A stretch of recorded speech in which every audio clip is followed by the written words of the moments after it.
Good morning, this is David Plazas, Community Conversation Editor of the News Press. It is June 11th, 2012, and we have the pleasure of having Commissioner John Manning with us, who's seeking re-election this year.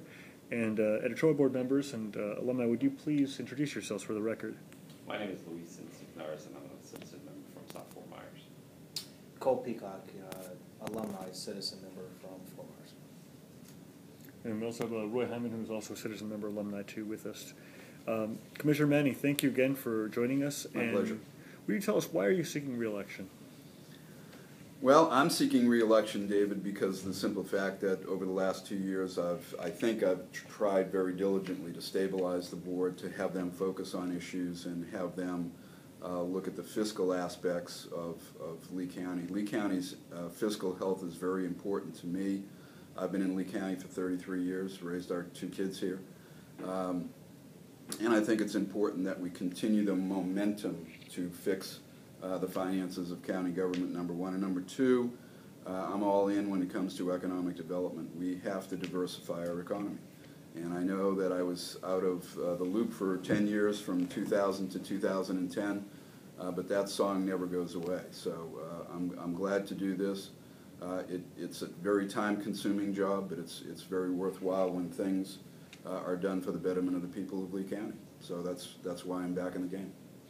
Now, since you've returned from your first stint in the 90s and late 80s, early 90s, tell us what's changed, what substantively have changed. Obviously, Lee County is much bigger than it was before, but in terms of the job itself, describe a little bit about what's different about being similar about the information is fast and furious. In 2000, the lightning speed of email wasn't quite up to speed as it is now. We receive a number of emails in the hundreds on a weekly basis, and we try to respond to those emails that are critical. And just the fact that you have to be on top of issues on a countywide basis with 618,300 people. When I left, there was about 400 and some odd thousand people. So I think the big increase over the last decade or so proves that services have to be rendered to those people like we did in the 80s, 90s, and up to 2000. So it's a big job.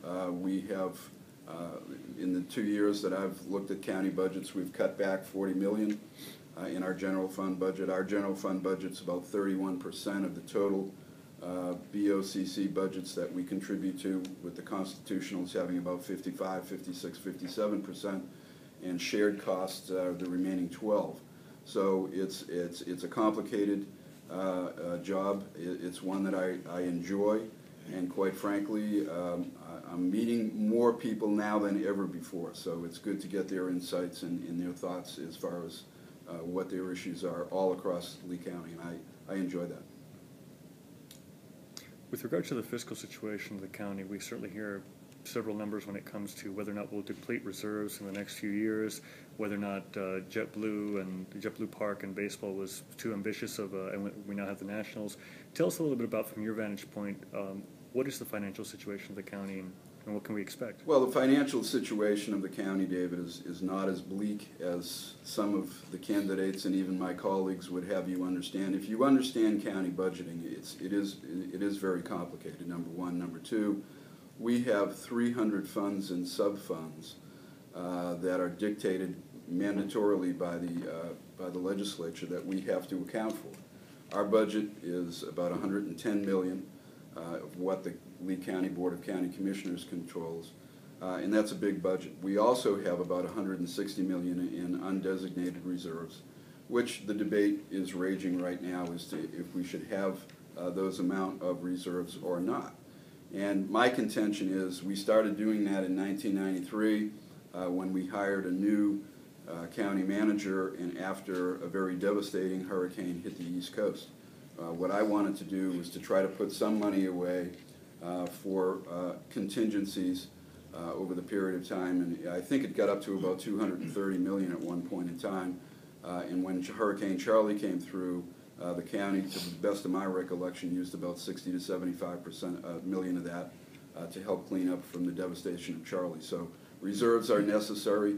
We're paring them down as we speak, and we're projecting that by 2016 we'll have a shortfall, not 30 million, but we'll have a structural shortfall of about 3 to 6 million during that time. So that's kind of where we are at this point. So, Commissioner, you do believe that some of the other statements that other candidates have been made about, that have been making, one in particular stuck at me that said that no one seems to be talking about the real budget situation or the revenue situation in the county. We can't continue to go this way. Are you saying that they're erroneous in those statements? Well, what I'm saying is that some of the candidates and even some of the incumbents have stated on the record that we'll be broke in 2 years, and that's not correct. And I think to make those kinds of statements, Luis, does a detriment more so than anything else to the people of Lee County who don't have the time to look at these specific line item budgets and know what we're doing. Tax relief over the last 5 years to Lee County taxpayers has amounted to $210 million. 462 of that came in 05-06. We're down to $220 million right now, or 210 million less than the 462 5 years ago. We haven't increased taxes. I don't advocate increasing property taxes, and I'm not going to vote for an increase in property taxes this year. What I am saying to you is that those candidates, even in the incumbents, who look at our budgets have to understand and go a little bit deeper than they have. To make blanket statements like the one I just gave to you is erroneous. So, Commissioner, you have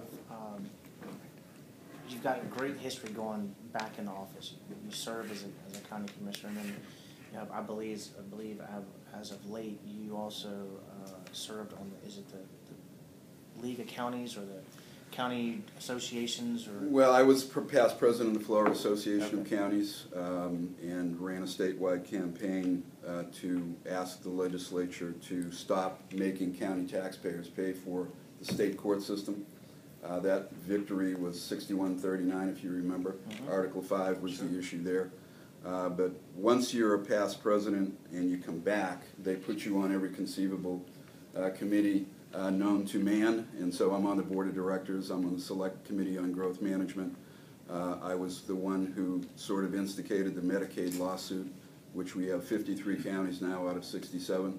That will really, really hurt Lee County next year, especially when we're going to go from about a $4 million budget in Medicaid to $9.3 million in anticipation of maybe that the Medicaid situation right now will stay intact.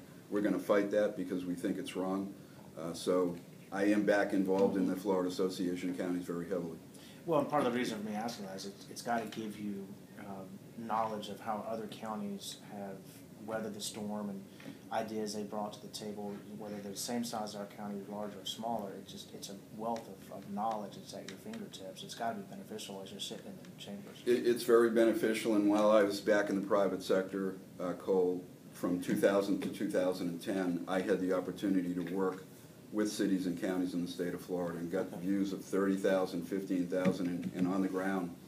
And I can tell you right now that the way that Lee County operates, and it can improve, there's certainly no doubt about that, but as far as our operations and what we do and how we deliver services to the people of Lee County is exceptional. If you remember in the 90s, we were one of the laughing stocks of all of the 67 counties in Florida.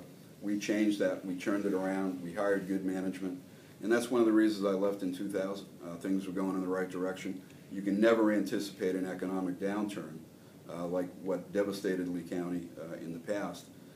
But I'm glad I had the opportunity to work in the private sector looking at county and city governments, as well as my time with the Florida Association of Counties, which I'm still involved with.